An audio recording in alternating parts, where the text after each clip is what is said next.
Berita aktual 27 September 2025.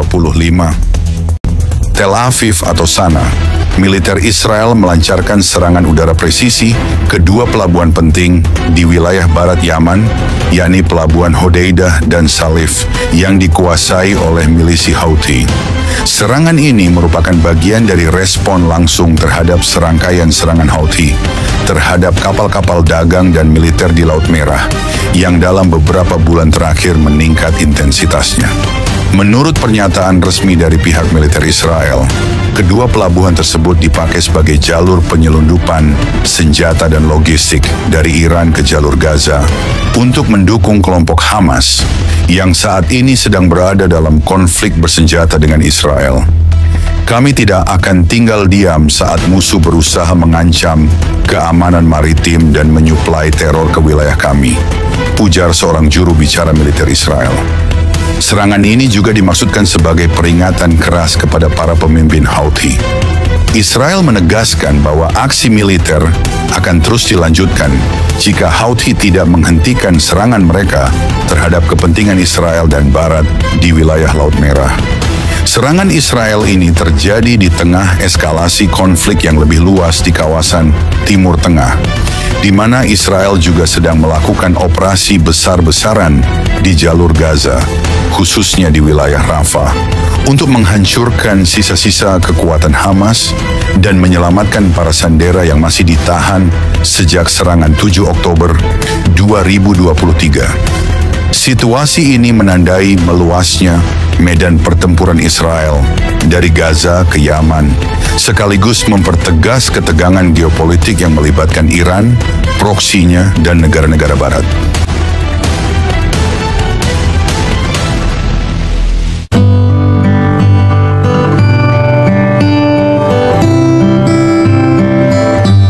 Shalom saudara-saudari terkasih dalam Kristus. Hari ini 27 September 2025, dunia menyaksikan sesuatu yang besar sedang terjadi. Israel kembali dikepung. Kali ini bukan hanya dari satu arah, bukan hanya dari Gaza di selatan, tapi juga dari jauh, dari Yaman, tempat di mana milisi Houthi yang didukung Iran menembakkan rudal dan menyerang kapal-kapal di Laut Merah.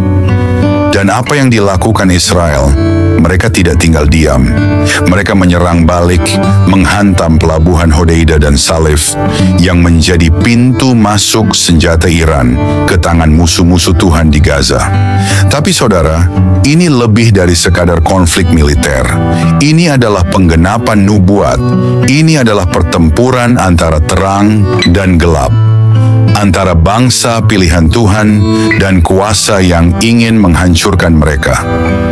Firman Tuhan yang tertulis di Mazmur 83 ayat 4 dan 5. Mereka membuat rancangan licik melawan umat-Mu. Mereka berkomplot menentang orang yang Engkau lindungi. Kata mereka, mari kita binasakan bangsa mereka, supaya Israel dilupakan selama-lamanya. Saudara, ayat ini bukan dongeng, ini bukan sejarah lama, ini sedang terjadi hari ini. Musuh-musuh Israel sedang bersatu. Mereka mengikat perjanjian, mereka membuat strategi, mereka menyelundupkan senjata, mereka menembakkan drone, mereka menyabotase kapal-kapal di Laut Merah. Semua dengan satu tujuan, memadamkan nama Israel dari muka bumi. Tapi apakah dunia peduli? Lihatlah dunia sekarang. Banyak negara lebih sibuk mengutuk Israel karena membela diri daripada mengecam teroris yang memulai kekerasan.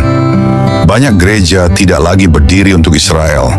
Banyak orang percaya justru diam, pasif, atau bahkan ikut mencaci bangsa yang Tuhan pilih. Saudara, apakah kita lupa siapa Israel itu? Firman Tuhan di Roma 11 ayat 1 berkata, maka aku bertanya, adakah Allah mungkin telah menolak umatnya? Sekali-kali tidak, karena aku sendiri pun orang Israel, dari keturunan Abraham, dari suku Benyamin. Artinya, ayat ini adalah pernyataan Rasul Paulus untuk menegaskan bahwa Allah belum dan tidak akan pernah menolak umatnya, bangsa Israel, meskipun banyak di antara mereka yang tidak percaya kepada Yesus sebagai Mesias. Paulus menanggapi anggapan bahwa karena sebagian besar orang Yahudi menolak Injil, maka Allah telah membuang mereka. Ia menjawab dengan tegas, sekali-kali tidak. Paulus selalu memakai dirinya sendiri sebagai bukti hidup bahwa Allah masih bekerja di tengah-tengah bangsa Israel. Ia adalah orang Israel asli, keturunan Abraham dari suku Benyamin. Artinya, jika Allah benar-benar telah menolak umatnya secara keseluruhan, maka tidak mungkin Paulus sendiri yang adalah orang Yahudi bisa diselamatkan dan dipakai sebagai rasul. Pesan dari ayat ini adalah, kesetiaan Allah tidak pernah gagal, bahkan ketika manusia tidak setia. Bangsa Israel tetap memiliki tempat dalam rencana Allah, dan Dia masih memiliki umat yang setia di tengah-tengah mereka. Paulus adalah contoh dari sisa Israel, yaitu mereka yang percaya kepada Yesus sebagai Mesias, bukti bahwa penolakan oleh sebagian besar tidak berarti penolakan total oleh Allah.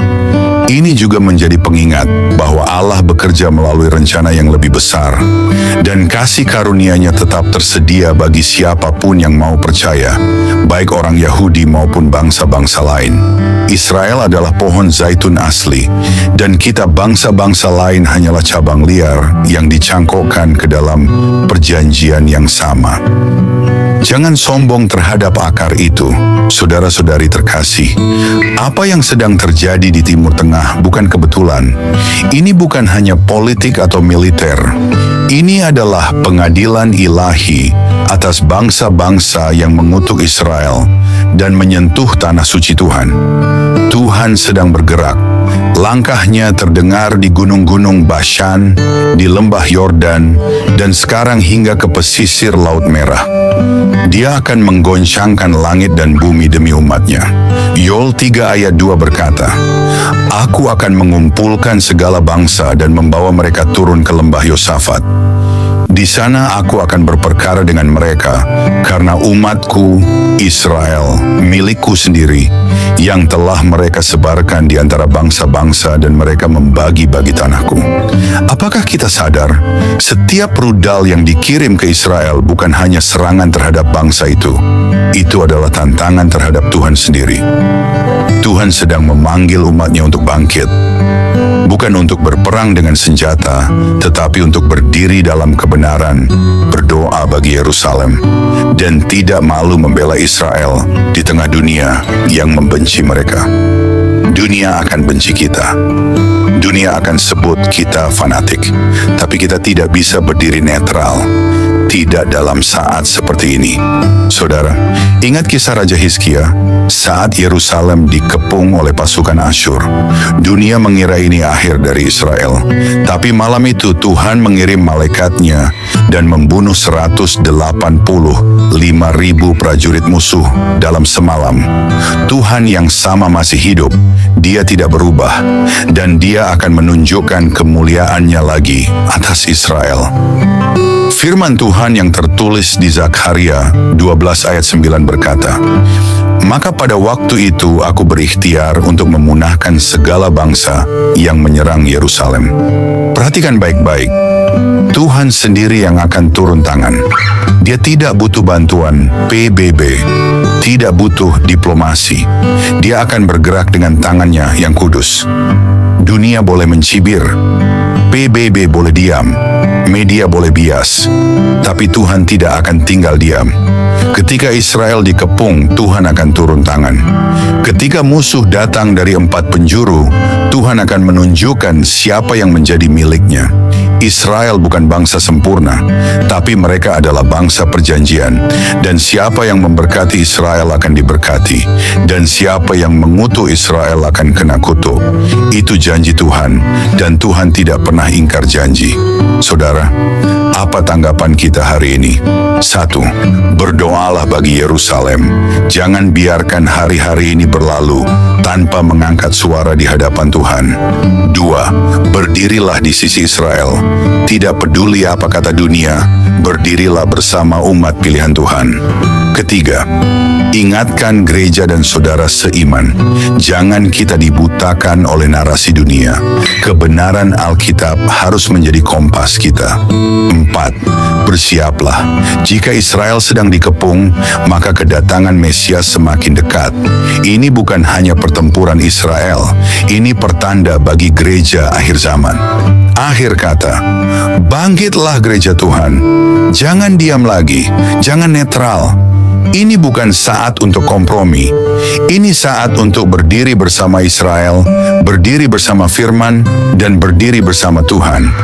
Tuhan sedang membersihkan tanahnya, dan siapa yang melawannya akan dihancurkan, tapi siapa yang berpihak kepadanya akan diselamatkan.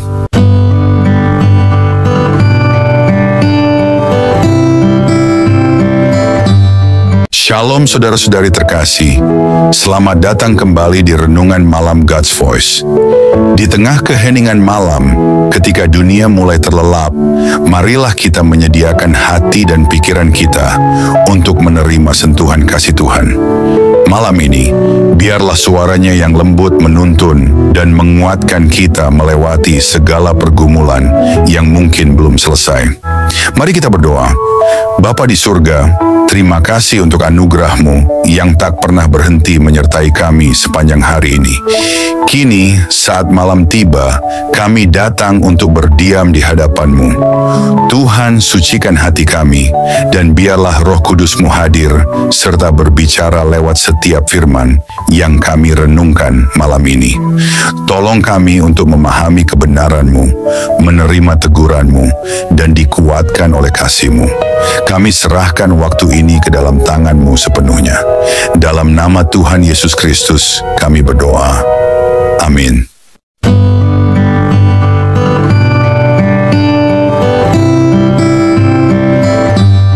Saudara-saudari terkasih dalam Kristus, mari kita renungkan dengan sungguh-sungguh, bukan sebagai sekadar kabar berita, bukan sebagai peristiwa politik biasa, tapi sebagai sebuah panggilan yang tak boleh kita abaikan.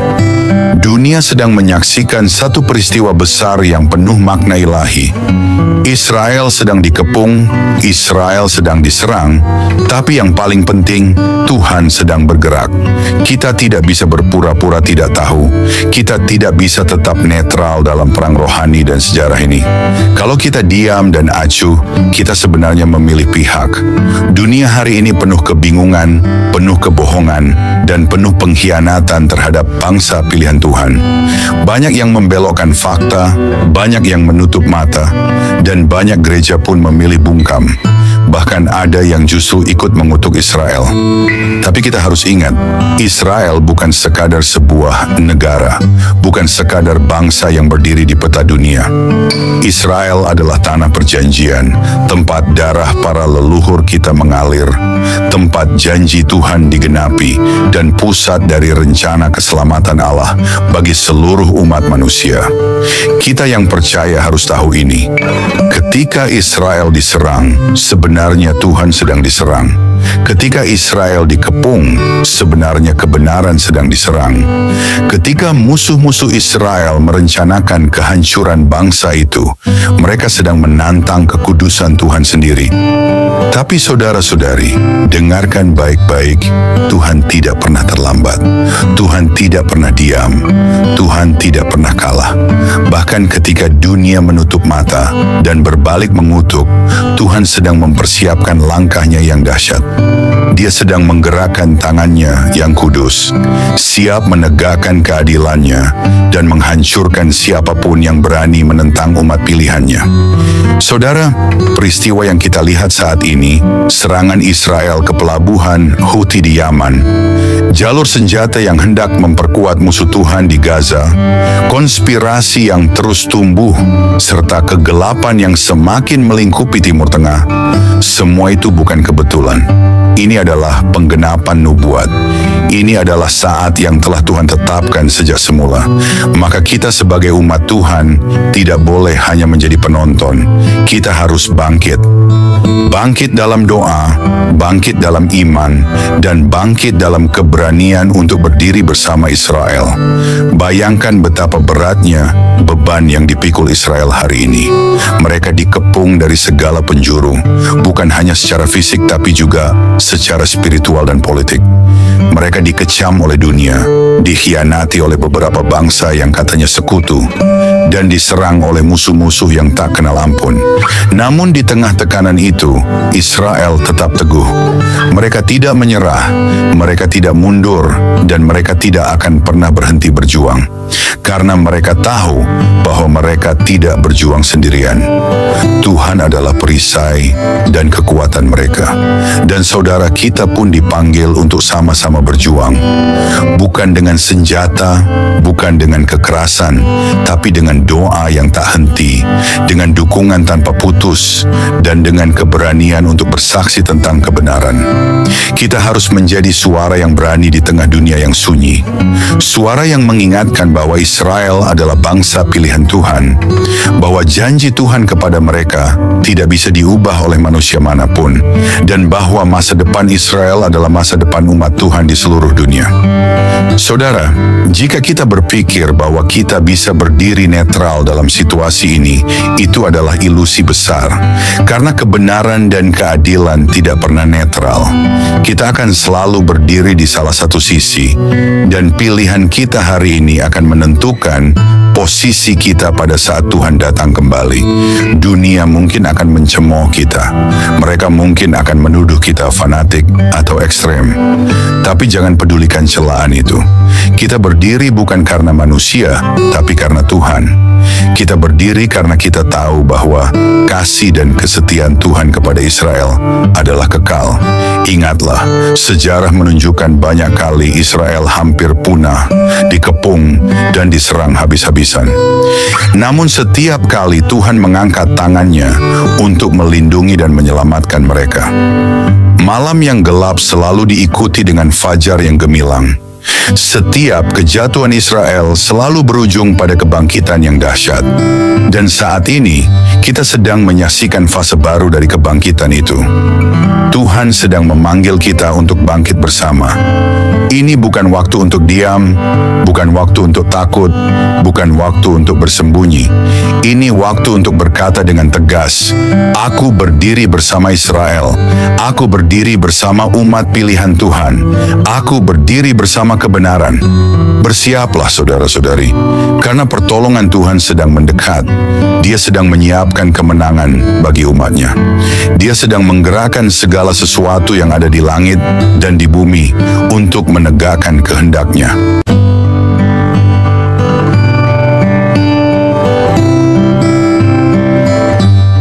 Mari kita berdoa. Bapa kami yang penuh kasih, di keheningan malam ini kami datang dengan hati yang penuh syukur.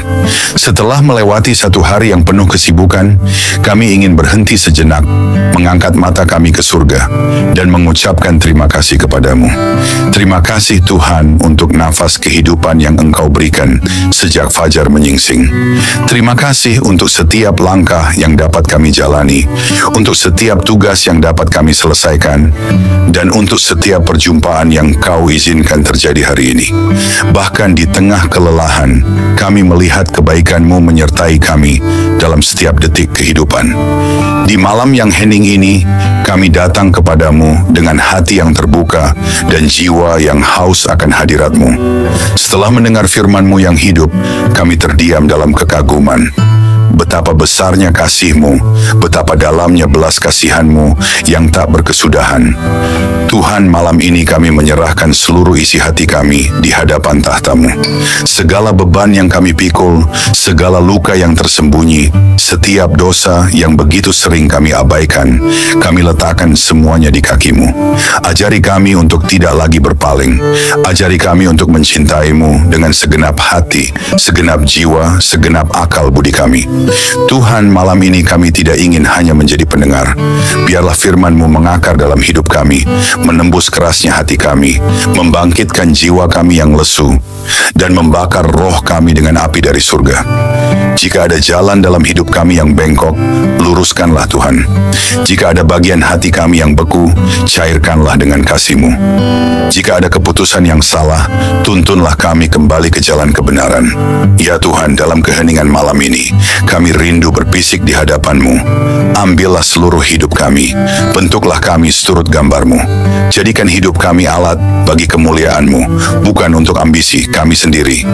Ajari kami menghitung hari-hari kami, supaya kami beroleh hati yang bijaksana. Ajari kami untuk hidup dengan kesadaran bahwa waktu ini singkat dan kekekalan itu nyata. Tuhan, dalam gelapnya dunia ini, nyalakanlah terang-Mu dalam hidup kami. Jadikan kami pelita yang tidak padam, saksi yang tidak malu memberitakan nama-Mu. Ketika dunia menawarkan godaan, kuatkan hati kami untuk tetap setia. Ketika badai datang, peluklah kami dengan damai-Mu yang melampaui segala akal. Ketika tubuh ini lemah, jadilah kekuatan kami. Ketika jiwa ini letih, jadilah penghibur kami. Bapa, kami tahu tanpa Engkau, kami tidak mampu. Tanpa kasih-Mu, kami kosong. Tanpa roh-Mu, kami kering dan mati. Oleh sebab itu, malam ini kami berseru, jangan pernah tinggalkan kami Tuhan. Jangan biarkan kami berjalan setapapun tanpa penyertaan-Mu. Sebab satu hari di pelataran-Mu lebih baik daripada 1000 hari di tempat lain.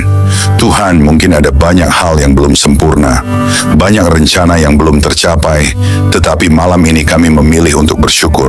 Karena kami tahu, tangan-Mu tetap bekerja, bahkan saat kami tidak melihatnya. Kami percaya segala sesuatu yang terjadi hari ini ada dalam kendali-Mu yang penuh kasih. Terima kasih untuk kekuatan saat kami merasa lemah. Terima kasih untuk penghiburan saat kami hampir menyerah. Terima kasih untuk damai-Mu yang melingkupi hati kami, bahkan di tengah kekacauan. Segala sesuatu yang kami alami hari ini, suka maupun duka, adalah bagian dari rencana-Mu yang indah. Ajari kami untuk melihat bahwa setiap momen dalam hidup kami adalah anugerah. Ajari kami untuk selalu ingat bahwa tanpa-Mu kami tidak bisa berbuat apa-apa. Bapa yang setia, ajari kami untuk tetap rendah hati, untuk tetap bergantung pada-Mu dalam segala hal. Ajari kami untuk tidak sombong atas keberhasilan dan tidak putus asa dalam kegagalan.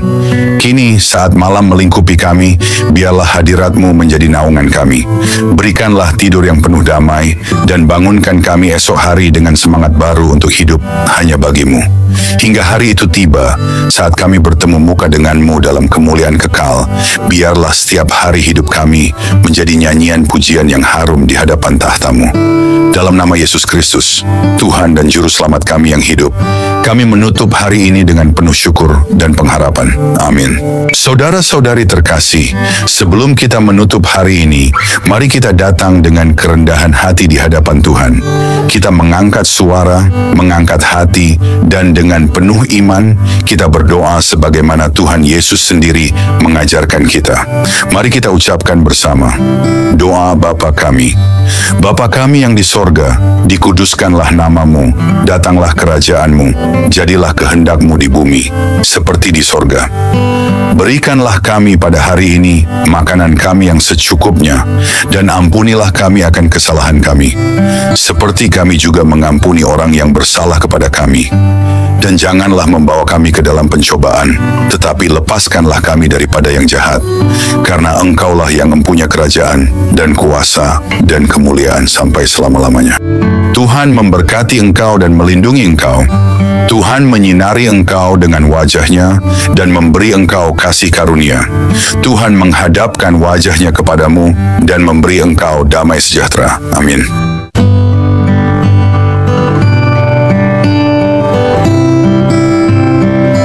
Saudara-saudari terkasih, malam ini kita telah merenungkan betapa besar kasih Tuhan yang menopang hidup kita sampai detik ini.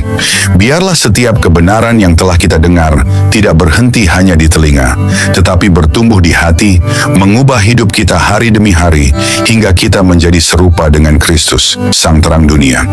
Jangan biarkan malam ini berlalu begitu saja. Bangunlah komitmen baru di hadapan Tuhan, dan tetaplah haus akan firman-Nya, sebab hanya dalam Dia kita menemukan hidup yang sejati. Jangan sia-siakan firman yang telah ditaburkan. Responilah dengan segenap hidup, dengan segenap jiwa. Biarlah malam ini menjadi malam perubahan, malam perjumpaan sejati dengan Tuhan. Terima kasih sudah setia mendengarkan renungan malam ini. Jika renungan ini memberkati, jangan lupa untuk like, subscribe, dan bagikan kepada lebih banyak jiwa yang membutuhkan sentuhan kasih Tuhan. Karena melalui satu langkah kecil dari saudara, Tuhan dapat menjangkau ribuan jiwa yang haus akan keselamatan. Tuhan Yesus menyertai, memberkati, dan meneguhkan setiap langkah kita, sampai pada saat kita berjumpa muka dengannya. Mari kita bersama-sama menjadi alat untuk memperluas kerajaannya di bumi. Tuhan Yesus memberkati dan selamat beristirahat di dalam damai sejahtera-Nya.